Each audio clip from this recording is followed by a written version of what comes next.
또 새로운 사람으로 행세를 하는 이런 게 이제 해리성 기억 상실증인데 다중인격으로 나타나는 것은 이제 해리성 인격 장애고 해리성 정체감 장애라고도 하죠. 다중인격은.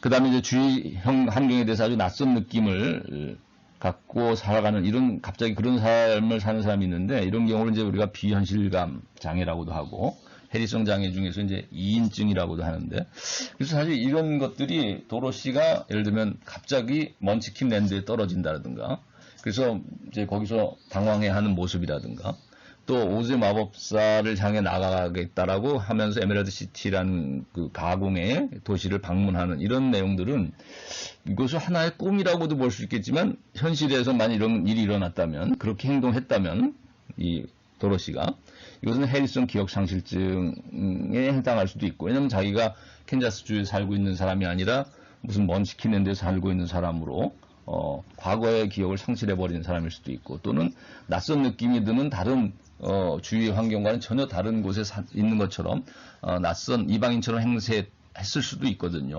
자기가 캔자스 그 고향에 살면서도 마치 자기가 뭐 먼치킨랜드에 왔다고 하고 또 에메랄드 시티에 또 왔다고 하면서 낯선 느낌을 가지고 그 주위 사람들을 대했을 수도 있을 텐데 그렇다면 이제 비현실감 장애가 되는 것이고 해리성 장애 중에서 그러면 이제 이 세 가지의 친구들을 얘기하고 있지만 이 세 친구가 사실은 한 사람인 도로시의 인격 안에 있는 세 사람일 수도 있는 것이죠. 자, 그래서 우리가 심리적 해석을 보자면 이런 해리성 장애를 앓고 있는 어떤 마음의 병을 가진 사람이 그 도로시가 그 뇌가 없는 허수아비로 이제 상징하는 것은 자신의 어떤 뭐랄까요 의존적인 성향이랄까 의존성 성격 장애를 하나에 대변하는 것일 수도 있을 것이고 왜냐하면 본인이 이제 아직도 아이와 같이 결정 능력이 없고 또 어떤 지적으로 어떤 그 정보나 지식이나 또는 깊은 통찰력이나 지혜가 부족해서 주위에 다른 사람에게 의존해야만 하는 이런 상황을 우리가 뇌가 없는 자기는 이제 꼭두각시 인형 피노키오와도 같은 마리오네트 같이 다른 사람에 의해서 조종당하는 그래서 이제 의존적인 삶을 살고 있는 그런 허수아비를 이제 그렇게도 상징적인 의미를 부여해 볼 수 있을 거거든요. 자신이 결정하지 못하고 또 부족한 자신의 통찰력과 지혜 또는 지식으로 인해서 다른 사람에게 의존하면서 살아가는 그래서 마리오네트와 같은 삶을 살고 있는 다른 사람에서 조종당하고 의존하고 살고 있는 그런 삶의 모습을 이제 허수아비로서 상징할 수도 있고 도로시 자신의 모습 중에서 또 도로시 자신의 하나의 또 다른 인격은 노동자 양철나무꾼이 상징하는 그런 노동자와도 같이 심장이 없다라고 이제 얘기되는 즉 그래서 이 사람이 이제 지적으로만 장애나 지적으로만 문제가 있어서 의존하는 것이 아니라 어찌 보면 양심이라고 할까 어떤 다른 사람에 대한 공감 능력, 또 아름다움을 느끼고 또 예술적인 취미를 갖고 이런 공감하는 능력이나 양심의 이런 그 정의로운 결단을 해나갈 수 있는 이런 능력이 없기 때문에 심장이 없는 것으로 그려진 이런 그 로버트와도 같은 양철나무꾼 같은 모습으로 희화화된 것이 자신의 어떤 이런 뭐랄까 결단 능력의 부족, 결정장애라고 할까, 또 어떤 인격적으로 성숙하지 못해서 다른 사람을 또 배려하거나 공감하지 못하는 자신의 어떤 뭐랄까 차도녀와 같은 또 이런 모습일 수도 있고 다른 사람과 진정한 사랑을 나눌 줄 모르고 이런 모습일 수도 있지 않겠는가. 그래서 결국 로버트와도 같은 철판을 깐 로버트와도 같은 이런 모습으로 자신을 희화했을 수도 있지 않겠는가. 그 다음에 또 하나의 인격은 이제 이빨 빠지고 발톱이 빠진 겁쟁이 사자인데, 자기가 이제 예를 들면 집에서 우리가 그런 경우가 있잖아요. 소녀들이나 소년 시절에도 보면 엄마 아빠 앞에서는 큰 소리를 치잖아요. 반찬이 이게 뭐야 하면서 야단을 치기도 하고 화를 내기도 하고 자기 바로 가족들이나 이런 아주 친한 사람에게는 큰 소리 치지만 사실 밖에 사회에 나가서는 한마디도 못하고 그저 다른 사람 뒤에 숨는 이런 그 겁쟁이일 수가 있는데, 그래서 인간관계에 있어서 매우 서툴고 겁쟁이인 이런 자신의 모습, 그래서 그냥 집안에서만 호랑이고 그게 종이 호랑이지 바깥에 나가서는 아주 그냥 강아지만도 못하게 그저 남들 눈치 보고 꼬리를 내리고 살고 있는, 자, 이런 겁쟁이의 모습을, 자신의 이제 모습을 이렇게 사자의 모습에 투영해서 종이 호랑이 같은 겁쟁이 사자의 모습에 투영한 것이 아닐까, 또 이런 생각을 해봐요. 그래서 그 하나의 개인이 갖고 있는 해리성 장애의 모습을 이렇게 얘기해 볼 수 있지 않을까. 그래서 이제 양철나무꾼이 예를 들면 아까 심장이 없다, 양심적인 어떤 공감 능력이 없다라고 한다면, 이것은 결국 다른 사람에 대한 배려보다는 자기중심적인 사람밖에는 모르는 것이고, 도덕적인 어떤 결단을 할 수 없고 행동을 할 수 없는, 자, 이런 도덕적인 측면에서 볼 때는 양심이 없는 사람이라고도 볼 수 있게 되니까, 결국은 이거는 자기중심적이고 이기적인 자기애성 인격 장애라고도 또 볼 수 있다는 것이고, 또 아까 겁쟁이 사자의 모습은 사실 허풍을 떠는 것이죠. 자기 집 안에서는 큰 소리 친다는 것은 허풍이죠. 그러니까 연극 속 인격장애나 성격장애 그거죠.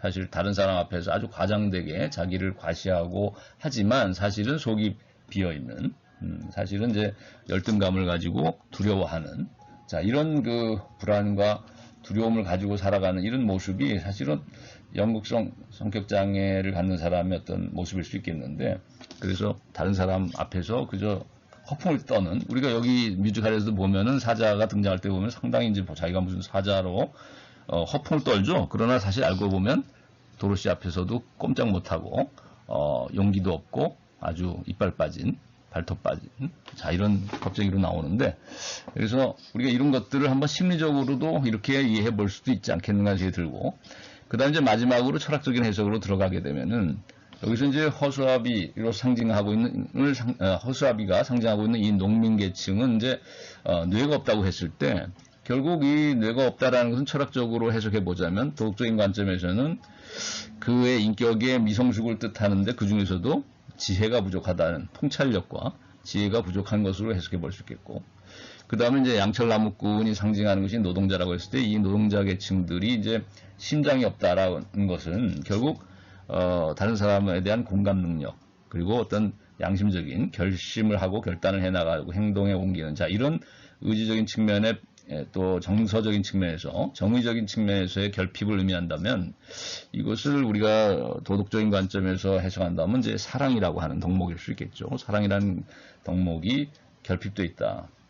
그 다음에 지식인 계층을 이제 상징하고 있는 겁쟁이 사자가 이제 이빨과 발톱이 없다라고 한다면, 이것은 이제 용기가 부족한 것이다라고 해석해 볼 수 있겠죠. 도덕적인 덕목으로서는. 그래서 지혜와 사랑과 용기라고 하는 이런 덕목들이 여기 이제 등장하고 있는데, 이것은 어떻게 보면 이제 피노키오에서 푸른 요정이 얘기했던 인간의 조건, truthful하고, 그 다음에 뭡니까? 브레이브하고, 그 다음에 non-selfish한, 자, 이런 것들을 결국 한마디로 이제 conscience, 양심이라고 표현했잖아요. 그런 것처럼 여기 그 점에서는 어떤 면에서 이제 유사하고 공통점이 있는 것 같아요. 그래서 우리가 이 지혜라는 것이 어떻게 보면 진실되다라는 것하고도 연결고리가 있을 것이고, 그 다음에 non-selfish하다는 것은 결국 non-selfish한 이타적인 사랑을 의미하는 것일 수 있겠으니까, 이기적이지 않은. 그 다음에 브레이브한 것은 결국 용기니까, 결국 사자가 상징하는 용기와, 사자가 결핍되어 있는, 갖춰야 할 용기와, 그 다음에 노동자에게 결핍되어 있는 이 심장이 상징하는 이 러브, 사랑이라는 것이 결국은 non-selfish한 사랑일 수 있겠죠. 자기의 그 일에 몰두해가지고 자기 일밖에 모르는, 자기 밥벌이만을 해 나가기 위해서 자기 생존의 수단으로서의 조립하는 그 공정, 거기에만 빠져 살아가는 이 노동자의 삶이라는 것은, 일 중독에 예를 들면 빠졌다든가, 자, 이런 삶이라는 것은, 심장이 없다고 표현했다는 것은 결국 타인에 대한 배려도 없고, 또 여가나 어떤 취미나 또는 어떤 예술적인 아름다움을 느낄 수 있는 그런 마음의 여유도 없는, 자, 그래서 공감 능력도 상실한, 자, 이런 것을 상징할 테니까 결국, 자, 이런 것은 이타적인 사랑하고도 연결고리가 있을 것이다. 그다음에 뇌가 없다는 것은 아까도 말했지만 지혜, 위즈덤이 없는, 자, 부족한 그런 것을 상징할 수도 있겠다. 자, 그다음에 이제 이 도덕적으로 그렇게 해석해 볼 수도 있겠고, 그다음에 이제 그래서 이 동화는 결국은 이런 도덕적인 덕목들이 우리 도시로 대변되는 뉴욕이라든지 여기서 이제 에메랄드 시티가 상징하는 대도시의 차도녀나 차도남들에게는, 그런 사람들에게, 도시인들에게, 시민들에게는 결여되어 있는 것이 바로 이런 덕목들이다. 즉 도덕성이 매우 땅에 떨어진 타락한 곳이 대도시와 도시 문명 아니겠는가, 현대사회의 모습이 아니겠는가. 그 다음에 이제 실존적인 관점에서는 이제 어떤 자신의 삶의 본래적인 그 삶의 모습을 회복해야 된다라는 이 메시지를 던지면서 자신의 현재적인 삶의 모습을 조명하도록 하고, 그래서 무의미한 삶으로부터 의미를 발견하고 어떤 가치를 발견해내는, 자, 이런 의미 치료라는 실존 치료와 연결고리가 있을 수 있겠다. 그래서 우리가 이제 비본래적인 삶의 모습, 즉 비본래적 실존에서 본래적인 삶, 인간다운 삶, 본래적인 실존으로 진정한 나를 찾아가는 여행일 수 있겠다. 그래서 여기서 뇌가 없는 허수아비나 심장이 없는 양철 나무꾼이나 이빨 빠진 겁쟁이 사자는 비본래적인 나의 모습이고, 인간성을 소외된, 인간성으로부터 소외된 정말 왜곡된 인간의 모습이고, 여기서 진정한 나를 회복하고 진정한 나를 찾아가는, 자, 이런 여행일 수 있겠다. 이 에메랄드 시티로의 여행이. 그래서 고향 상실이라는 것은 이제 에메랄드 시티에 도착해서 이제 그가 실망하였다고 그랬잖아요. 그래서 고향을 상실한 이런 도시인들이 다시 인간성의 고향을 되찾는, 자, 이런 과정을 보여주는 것이 이 동화가 갖고 있는 실존 철학적인 주제일 수 있겠다. 그래서 우리가 하이데거가 현대인들은 고향을 상실한 사람들이라고 얘기하잖아요. 그래서 에메랄드 시티에 살고 있는 이 도시인들, 현대인들은 고향을 상실한 사람들이다라고 볼 수 있다는 거죠. 근데 이제 고향으로 다시 돌아와서 그 숨겨진 진정한 인간다운 삶의 가치를 발견하고 의미를 되찾는, 자, 이런 과정을 보여주고 있다. 그래서 존재 망각으로부터 존재의 진리를 발견해가는 여정일 수 있겠다. 하이데거식의 해석으로 보자면. 또 프랑클이라는 이 오늘날 철학 상담 치료의 선구자가 됐던 현대적인 의미에서 빅토르 프랑클이라는 정신과 의사의 해석을 가지고 보자면 무의미한 삶으로부터 진정한 삶의 의미를 깨닫게 되는, 자, 이런 여정일 수 있겠다.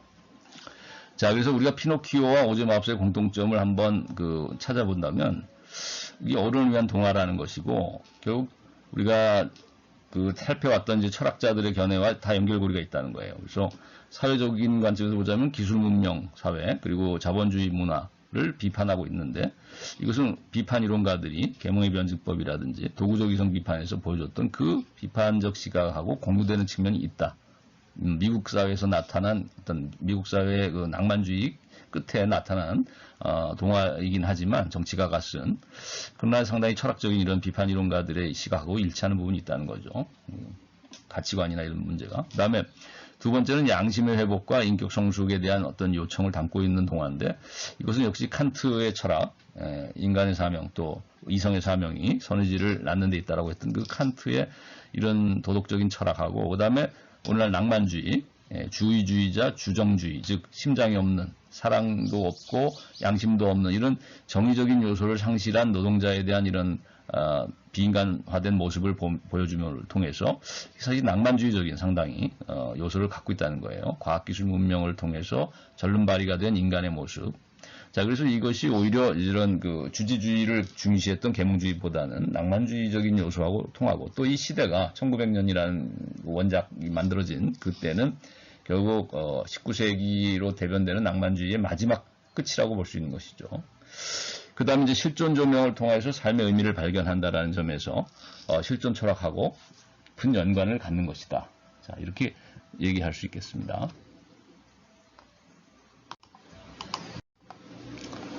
자, 우리가 잠시 쉬어가는 의미에서, 자, 오른쪽의 그림을 여러분이 가운데를 중시해서 십자가 모양, 십자 모양을 딱 중시해서 보면 색깔들이 하나씩 사라집니다. 점들이. 네, 뭐 이게 원래 움직이는 그림이 아니지만 가운데를 응시하다 보면, 자, 우리가 이제 아랫말을 표준말로 고치면 이렇게 얘기했는데, 댕기는데 걸거치서 디게 안 되십니다. 저는 이 부산 사투리를 잘 못 써서 억양을 잘 흉내를 못 내겠는데, 자, 이걸 우리가 표준말로 고치면 뭐가 될까요?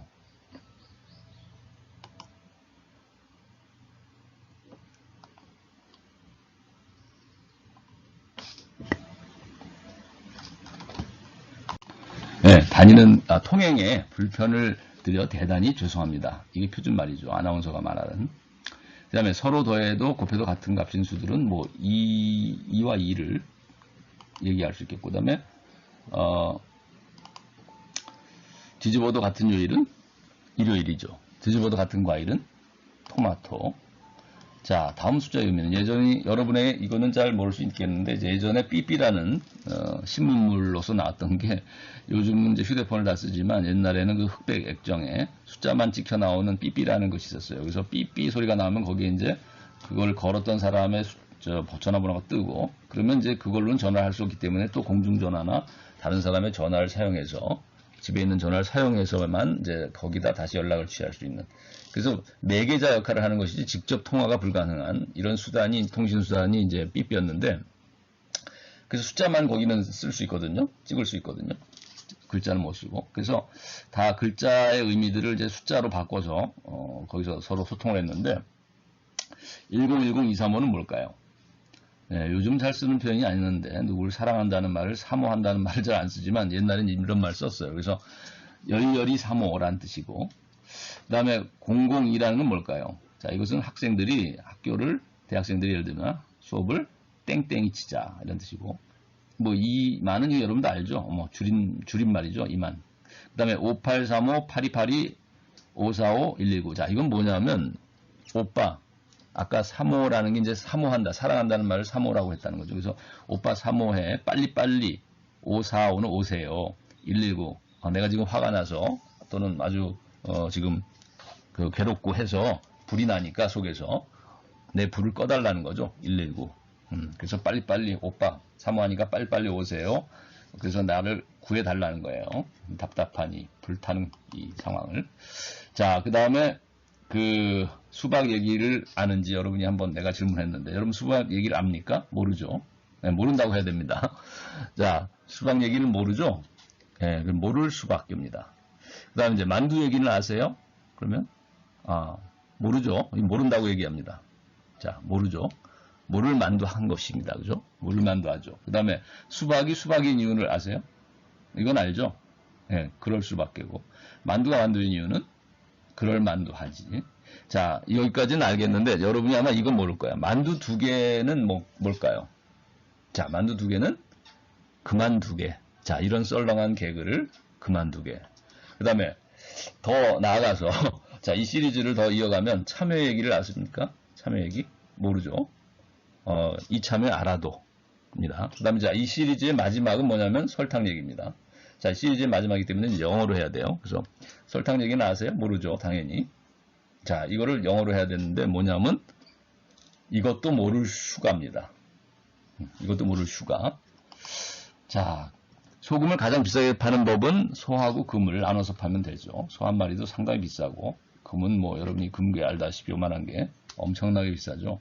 그 다음에 물을 끈으로 묶는 방법은 얼음으로 얼려서 묶으면 되죠. 그 다음에 가지고 있으면 주고 싶고 주고 나면 다시는 돌려받을 수 없는 건 뭘까요? 자, 이게 초등학생들 영어 책에 나왔던 영어로 된 퀴즈였는데 정답은 이제 영어입니다. 그래서 S로 시작해서 T로 끝나는 영어 단어예요. 뭘까요? 가지고 있으면 주고 싶고 주고 나면 다시는 영원히 돌려받을 수가 없습니다. 자, 뭘까요? 이거는 secret, 비밀이죠. 그 다음에 보내기가 아쉽고 보내기 싫을 때는 어떻게 하면 될까요? 그건 뭐 가위를 내거나 주먹을 내면 되겠죠. 자, 그 다음에 당신은 지상 최고의 미남 미녀다를 뭐 4자로 줄인다면 그걸 믿입니다. 네, 그걸 믿냐고요. 네, 3자는 여러분이 한번 생각해 보세요. 자, 우리가 다음 주제는 두 번째 주제인데, 자, 우리 교재에 이제 문화란 무엇인가라는 챕터가 있어요. 그래서 우리 교재 그 철학의 향기 이제 그 한 학기 하고자 했던 것은 이제 마지막 부분입니다. 그래서 이 챕터까지인데, 자, 문화란 무엇인가는 크게 3절로 이루어져 있는데, 인간의 본성이라고 해서 자연과 자유라는 원리로서 인간의 본성을 이해할 수 있다는 거. 두 번째는 환경과 예술이라는 표제가 붙었는데, 오늘날 환경 문제에 대한 생태주의나 기술주의의 입장들을 극복하고 예술적인 마인드로 접근해야 된다라는 얘기를 이제 써놓고 있고요. 3번째 주제는 세계 시민과 이제 민주주의라는 겁니다. 그래서 오늘날 세계 시민 사회라는 것은 우리 정치 문화가 도덕적으로 바뀌어져야 되고 세계 시민의 정신을 가지고서 이 모든 문화와 정치에 임해야 된다. 정치적인 삶에서도. 자, 그래서 크게 이제 세 가지를 다루고 있는데 우선 제일 먼저 원리적인 얘기부터 하면 인간의 본성을 이루고 있는 것이자 이 세계의 또 본질과도 연결고리를 갖는 자, 두 가지 원리가 무엇이냐라고 했을 때 이것이 바로 자연과 자유다라고 하는 원리라는 거예요. 뭐 이건 주로 이제 칸트 철학에 관한 내용들인데 그래서 우리가 다른 말로 표현하면 뭐 감성과 이성의 대립된 원리고 또는 육체와 정신이라고도 우리가 마음과 몸이라고 하는 몸과 마음이라는 자 이런 이원적인 어떤 측면으로 인간을 이해할 때가 있죠. 또 세계를 볼 때 세계관에 있어서는 칸트의 그 세계관에서 여러 번 얘기가 나왔듯이 현상 세계하고 예지 세계로 이제 세계를 나눠서 이해하는 자 이런 그 세계관이 있고 그 다음에 문화 안에서 보자면 어떤 과학적인 영역하고 도덕의 영역이 이제 그 구별될 수 있다는 거죠. 그래서 이런 대립된 두 가지의 원리들이 그 문화와 역사를 이끌어가는 하나의 원리가 된다. 자, 그래서 여기서 다루고 있는 내용은 그런데 우리가 계몽주의 시대에는 모든 것을 분열과 대립으로 봤다고 그랬죠. 이런 모순적인 것들을 분리시키고 일방적으로 한쪽이 다른 쪽을 이제 지배해버리거나 완전 분리시켜가지고 배타적으로 이제 대했던 것이 계몽주의적인 이런 형식 논리고 모순율에 기초한 모순을 배제하는 원리인데 그러나 이제 우리가 낭만주의자들은 이것을 분리시켜 보려고 하지 않고 이것을 어떤 관점에서든 조화시켜 보려고 했다는 것이죠. 그래서 모순을 내포하는 논리가 이제 변증법이라는 얘기를 했는데 자 그래서 우리가 이걸 변증법적으로 이해하자면 자연과 자유가 물론 대립하는 것으로 보여지는 원리임에도 불구하고 서로 구별되고 그것들이 연결고리를 가질 수 있고 연결고리를 맺게 해주는 또 현상의 세계와 예지적인 세계가 또 과학과 도덕이 감성과 이성이 몸과 마음이 자 이걸 어떻게 연결고리를 맺고 조화를 할 수 있겠는가 자 이것들과 관련해서 매개를 해주는 역할을 하는 그 핵심 중심에는 예술과 취미가 있다. 문화적으로 보자면 이제 과학과 도덕을 연결하는 핵심 연결고리가 이제 예술과 취미고 또 우리가 인간의 마음 능력 안에서 보자면 감성과 이성을 연결하는 고리는 인간의 판단력, 그 중에서도 반성적인 측면으로 사용된 반성이나 성찰을 통해서 우리가 어떤 것을 판단할 때 인간의 마음의 능력들이 조화를 이루고 연결고리를 맺는다는 거예요. 물론 거기에는 또 상상력이 중요한 것으로 작용하고 있죠, 주도적으로. 그래서 우리가 반성 속에서 판단을 하게 됐을 때는 즉 우리가 일기를 쓰거나 우리가 성찰을 해가지고 우리가 성찰을 한 과정에서 어떤 판단을 하게 될 때 우리는 감각적인 요소와 지적인, 이지적인 요소를 조화시키면서 여러 각도에서 상상을 하게 된다는 거예요. 그래서 상상력이 거기서는 매우 중요한 주도적인 역할을 하게 되는데 이런 가운데서 우리의 어떤 하위, 상위의 모든 능력들이 조화를 이루게 된다. 그래서 우리가 성찰이나 우리가 이 사고 실험이 중요한 이유가 인간의 마음 안에서 우리가 소우주라고도 하는 인간의 정신 능력 전체를 사용하는 것이 바로 성찰이자 사고 실험일 수 있겠다. 거기에는 상상력을 통해서 인간의 모든 감각적인 능력뿐만 아니라 지적인 능력을 다 사용할 수 있고 또 심지어는 이론적인 측면뿐만 아니라 실천적인 요소까지도 성찰 안에서 사고 실험 안에서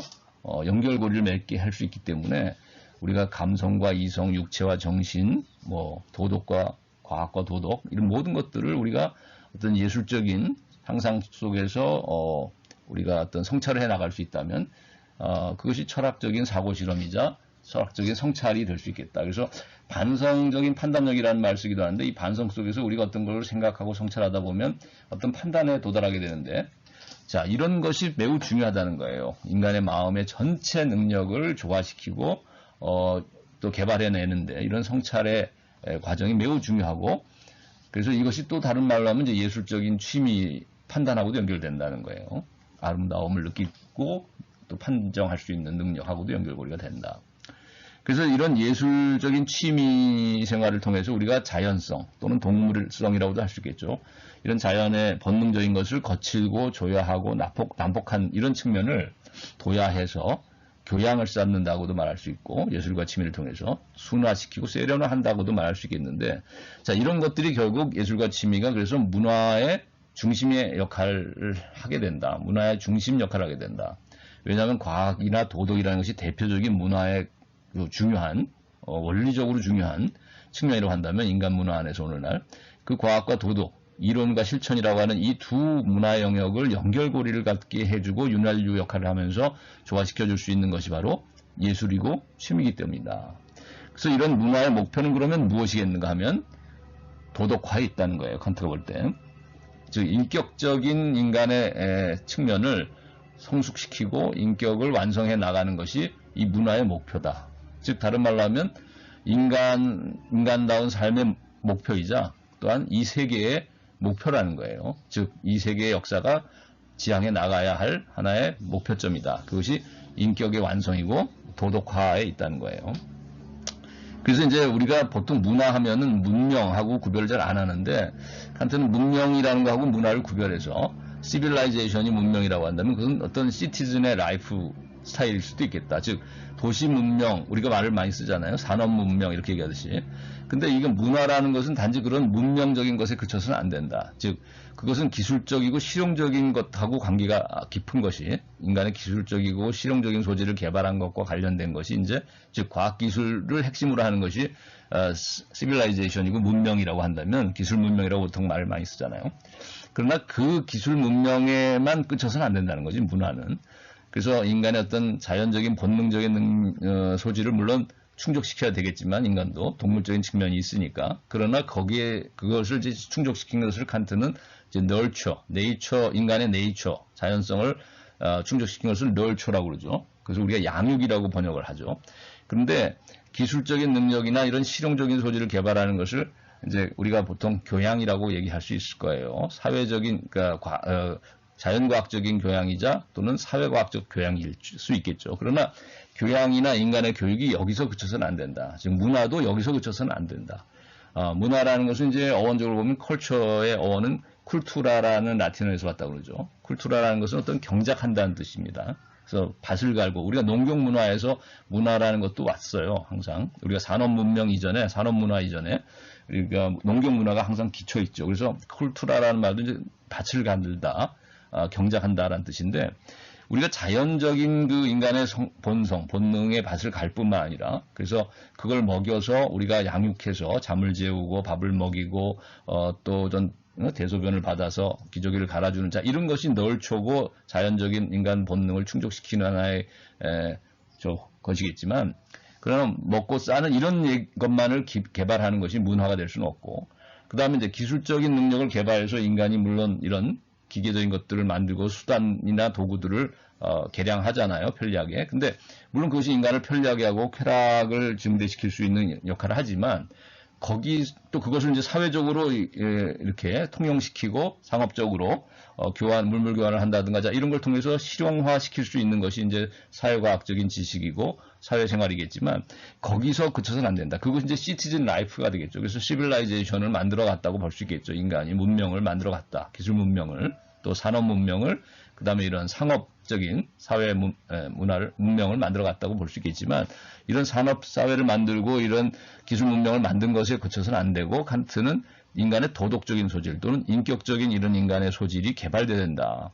즉 도덕화라는 교양이 쌓아져야 되고 도덕화라는 교육이 이루어져야 된다는 거예요. 그래서 문화의 궁극적인 목표는 네이처, 인간의 자연 본성에 대한 널처에서 그쳐서도 안 되고 양육에서 그쳐서도 안 되고 또 기술적인 것들에 대한 교육이나 어떤 기술적인 실천 또 사회적인 그것들을 영리를 목적으로 하는 어떤 사회적인 이런 활동의 개발 이것만에 그쳐서도 안 되고 그런 의미에서의 자연과학이나 사회과학적 교양에서 그쳐서는 안 되고 인간의 교육이나 교양도 결국은 도덕화, 인문학 또는 이 철학적인 이런 도덕화라는 교양 그리고 교육 인격의 완성이라고 하는 이런 교양과 교육이 중요한 것이어야 한다. 그래서 우리가 오늘 여러분이 지금 어떻게 보면 우리 교재의 마지막 마무리를 이제 문화에 관한 얘기를 하고 있는데 이것이 결국 인문 교양이고 철학 교양의 이제 마지막 내용을 다루고 있어요. 그래서 칸트가 말하는 교양 교육이자 교육의 궁극적인 목표가 바로 이런 인격성에 대한 교육이고 도덕적인 교육이어야 한다라는 것이죠. 자, 그래서 근데 우리가 이런 자연적인 인간의 측면에서 동물적이고 자연적인 그 본성으로부터 우리가 도덕적이고 인격적인 이런 본성으로, 즉 현상의 세계로부터 예지적인 세계로, 또는 과학에서 도덕으로, 감성에서 이성으로, 자연에서 자유로 이렇게 이행하는 그 중간 단계에서 이제 예술과 취미를 얘기했는데, 자, 이것은 이제 사회생활과 연결시켜 보자면 어떤 사교성으로서 나타날 수도 있겠다, 이것이. 그래서 인간의 사교성이라는 것은 서로를 배려하면서 서로 교섭할 수 있고 소통할 수 있는 능력이잖아요. 자, 이런 것들은 결국 공감 능력하고 의사소통 능력하고를 핵으로 갖는다고 칸트는 말하고 있어요. 인간이 사회생활을 하면서 사교적이다라는 것은 공감의 능력하고 의사소통이 없이는 불가능하다. 그래서 은둔형 외톨이처럼 희귀고머리처럼 혼자 게임에 갇혀서 그저 혼자 살아가는 사람들은 사교성이 없잖아요. 그 사람들은 사실은 다른 사람에 대한 공감 능력도 없다. 자기가 물론 기술적으로는 뛰어난 기술적 소질을 개발해서 누구보다도 스테이지 탑에 올라가고 정말 그 탑 랭킹 안에 들어가는 그 기술을 가지고 있을 수는 있지만, 또 그런 소질이 있을 수도 있겠지만, 또 그걸로 게임 머니를 뭐 어떻게 해서 교환해서 돈을 벌 수도 있는 능력이 있을지 모르겠지만, 게임을 잘해서. 그러나 그런 기술적이고 실용적인 능력이 있다 해도 그는 공감 능력이나 의사소통 능력에서는 매우 부족할 수가 있겠다. 그래서 다른 사람의 어떤 그 아픔을 공감하고 다른 사람이 어떤 문제들에 자기도 관여해서 보편적인 사람들, 모든 사람들의 어떤 문제점들을 함께 참여해서 도와주거나, 또 보편적으로 자신의 이야기를, 자신의 그 속마음을 또는 자신의 견해를 다른 사람들에게 설득력 있게 전달하는 이런 의사소통의 능력, 즉 보편적인 전달 능력은 부족할 수 있다는 거예요. 그것이 근데 없이는 사교적인 인간의 삶이 불가능하죠. 그래서 우리가 희귀고몰이나 이런 은둔형 외톨이 같은 마음의 장애를 가진 사람들은 우리가 분열성 인격장애라고도 하죠. 자기 혼자 고립돼서 살아가는 사람들. 이것은 사실 인간다운 삶이라고 볼 수 없다. 칸트가 볼 때 이런 사람들이 도덕화해 나가는데도 지장을 갖는다는 거죠. 이런 사람들은 도덕적인 결단을 하거나 또 어떤 다른 사람을 위한 이런 배려를 해 나가는데도 상당히 문제점을 가질 수 있다는 거죠. 그래서 이렇게 사교적인 인간이라는 것이 그 매개적인 역할을 할 수 있다는 거예요. 중간에서. 그래서 이런 그 인간의 사교성이라는 것도 결국 공감이나 의사소통 능력이라고 한다면 이것은 마음의 능력들이 조화를 이루는, 즉 인격이 어떤 전인격이 조화를 이루어가는 과정에서 사교성도 형성될 수 있고 육성이 될 수 있다. 그래서 이것은 우리가 인간의 마음 능력 안에서 보자면 아까도 우리가 어떤 성찰을 하고 반성을 하는 과정에서 마지막 판단에 이르게 되잖아요. 자, 그런데 이런 걸 반성 판단이라고도 하고 반성적인 판단력이라고도 하는데, 이런 우리가 성찰을 하고 우리가 쉽게 말하면 사고 실험이나 철학적인 성찰을 하는 과정, 이 속에서 우리가 느껴지는 마음의 능력들의 어떤 일치와 조화라는 거예요. 이것이 어떻게 보면 모든 사람들이 공감할 수 있는 생각을 낳게 하고, 그리고 그것을 사람들에게 또 전달할 수 있는, 자, 이런 또 모든 사람들이 그것을 설득력 있게 받아들일 수 있는, 자, 이런 의사소통이 가능한, 자, 이런 것은 보편적인 인간의 마음의 능력들이 조화를 이뤘기 때문에 여기서 나온 생각이나 판단은 모든 사람들에게 전달될 수 있고 공감할 수 있고, 자, 이런 소통이 가능하다는 거예요. 그래서 마음의 능력들의 조화가 이제 결국 사교성을 또 구성하게 되는데, 이것들이 도덕성을 또 예비하게 된다. 그래서 문화 안에 만일 도덕성이 배제된다면 그것은 겉만 번지르르한 비참이다라고 이제 예전에 했던 표현대로. 그래서 도덕성이 많이 전제되지 않는 이런 문화의 성숙이라는 것은 불가능하다고 칸트는 봤습니다. 그래서 만일 도덕성이 전제되지 않고 어떤 사교성만이 얘기된다면 도덕성을 예비하는 것이 아니라 그것이 사교성이라는 것을 통해서 결국은 자신의 돈벌이와 개인의 어떤 쾌락의 증대만을 위해서 이런 능력들이 의사소통의 능력이라든지 공감대를 형성하려고 하는 어떤 이런 능력들이 거짓된 어떤 자신의 어떤 이익이심 때문에만 이것이 사용된다면 그래서 인격적인 것에 또 도덕적인 것을 향해 나아가는 목표와는 거리가 먼 것으로 사용된다면 그러한 문화라는 것은 헛된 가상일 것이고, 그런 그 시빌라이제이션 문명이라는 것은 기술 문명이나 그런 그 상업 문명의 발달은 사상 누각이다. 모래성에 불과한 것이다. 라고 이제 칸트 입장에서 보면 얘기할 수 있을 것 같아요. 자, 그래서 두 번째 절에서는 이제 환경과 예술인데, 아까도 얘기했지만 오늘날 환경 문제가 심각하지만 크게 두 가지 입장이 있어요. 그래서 오늘 환경 문제를 해결하기 위해서는 자연에 대한 자연의 권리를 인정해주고 예를 들면 동물의 권리도 인정해줘야 된다라고까지 나오는 것이 생태주의죠. 에코센트리즘이라고도 하고 에콜로지에서 중시하는 생태학적인 관점에서 에코센트리즘이라고 할 수 있는 어떤 생태 중심주의가 있을 수 있고 그러니까 자연도 인간 못지않게 권리를 가져야 될 만큼 자연을 중요시해 버리는 것인데 근데 이것은 또 극단적인 면이 있다는 거예요. 왜냐하면 동물에게도 인간의 권리와 마찬가지 것을 부여할 수 있겠는가?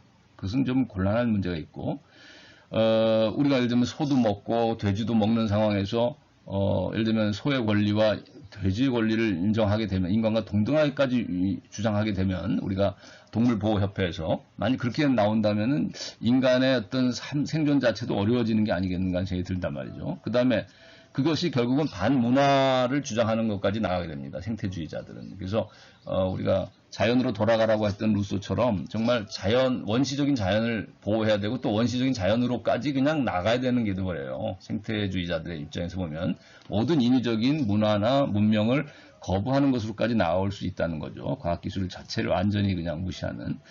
근데 이렇게 되는 경우는 사실 반문화적인 측면이 있다. 너무 극단적이라는 것이고.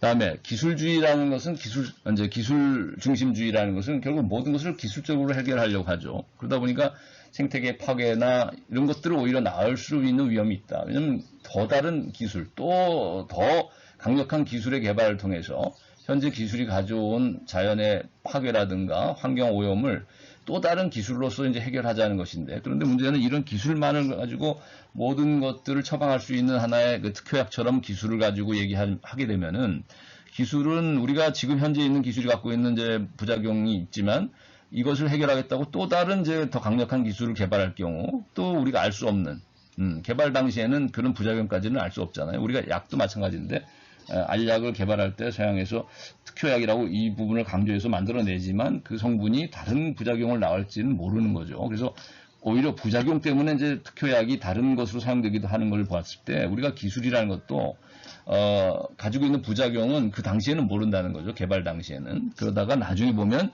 이제 기술이 큰 부작용을 낳게 되는 거죠. 우리가 예를 들면 아인슈타인이 원자탄을 개발할 때만 하더라도 이 원자탄이 갖고 있는 부작용을 알 수 없었죠. 파괴적인 능력만을 알았지 그것이 예를 들면 100년 이상 생태계를 완전히 오염시켜서 생명 자체를 살 수 없게 만든다든가 이런 것까지를 생각하지 못했죠. 그것이 원자탄 하나에 얼마의 몇 톤의 위력을 갖고 폭파하는 힘이 있다. 이것만을 계산했지 원자탄 개발 당시에 인간과 또 생태계와 이런 자연 생태계 전체에 미치는 영향까지를 측정할 수는 없었거든요. 그런 것처럼 기술이 말하자면 기술을 통해서 기술의 문제를 해결하려고 한다면 그것은 결국 생태계 파괴라는 어떤 위험을 완전히 제거할 수는 없을 것이다.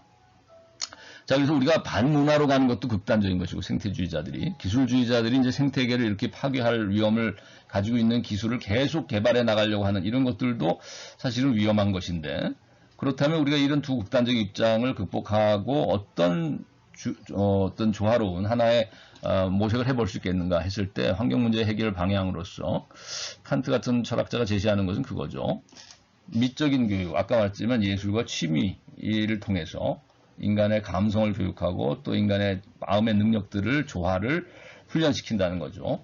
왜냐하면 인간의 마음의 능력들의 조화라는 것은 결국 인간 마음 안에도 자연성이라는 게 있고 또 물론 예지적인 인간의 어떤 이성적이고 정신적인 차원도 있지만 인간은 감성적이고 자연적인 차원, 본능적이고 이런 동물적인 차원도 있단 말이죠. 그래서 인간 마음 능력들, 인간의 능력들을 조화시킨다는 것은 결국 자연의 능력들을 또 정신의 능력과 잘 조화시키는 것이고 자 이런 감성 교육이나 미적 교육을 통해서 이런 마음의 능력들의 조화를 훈련하게 된다는 것은 자연을 돌보고 사랑할 줄 알게 만드는 것이 되는 것이자 또한 자연만을 중시하는 것이 아니라 예를 들면 생태주의자들은 오직 자연주의잖아요. 자연만을 중시하는 것인데 자연만을 강조한다기보다는 인간이 더 높은 차원이 인격적인 차원, 도덕적인 차원, 인간의 정신적 차원까지도 그 자연적인 레벨하고 같이 조화시킨다는 것이기 때문에 이런 예술과 취미를 통해서 우리가 교육을 한다는 것은 그래서 이렇게 아름다움을 느낄 줄 아는 사람은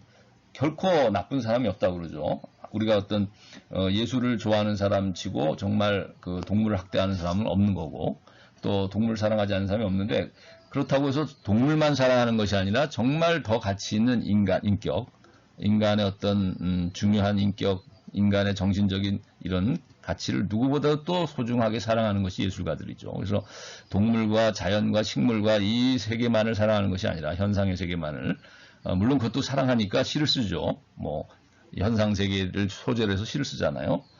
바위에 대한 시도 쓰고 파도에 대한 시도 쓰고, 하지만 그거를 단지 그것으로만 보는 게 아니라 인간의 어떤 정신성의 상징으로 보죠. 도덕성의 상징으로도 보고, 그런 통해서 두 세계를 조화시키는 것이 바로 예술이고, 그러다 보니까 환경 문제를 그 자연 그 자체만을 가지고서 해결하려고 한다기보다는, 또는 인간의 기술 문명을 가지고서만 해결하려고 한다기보다는 인간과 자연을 조화시키는 관점에서 접근하게 될 수 있다는 거죠. 이 환경 문제를. 그게 바로 예술적인 관점에서 접근하는 것이다.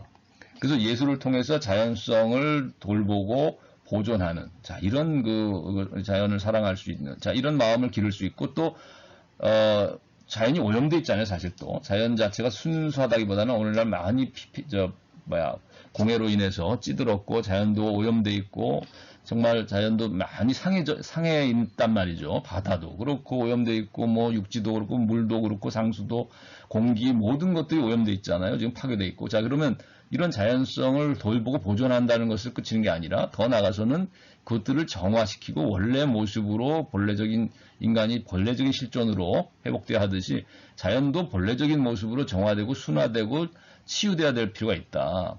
그리고 더 현재 이런 그 위축된 자연의 자연의 어떤 생태계로부터 좀 더 고양될 필요가 있지 않을까, 자연도. 그렇다면은 우리가 이런 아름다운 예술을 체험을 통해서 자연에서부터 자유로, 감성에서부터 인간의 어떤 정신 능력으로의 이행을 구체화할 수 있겠다.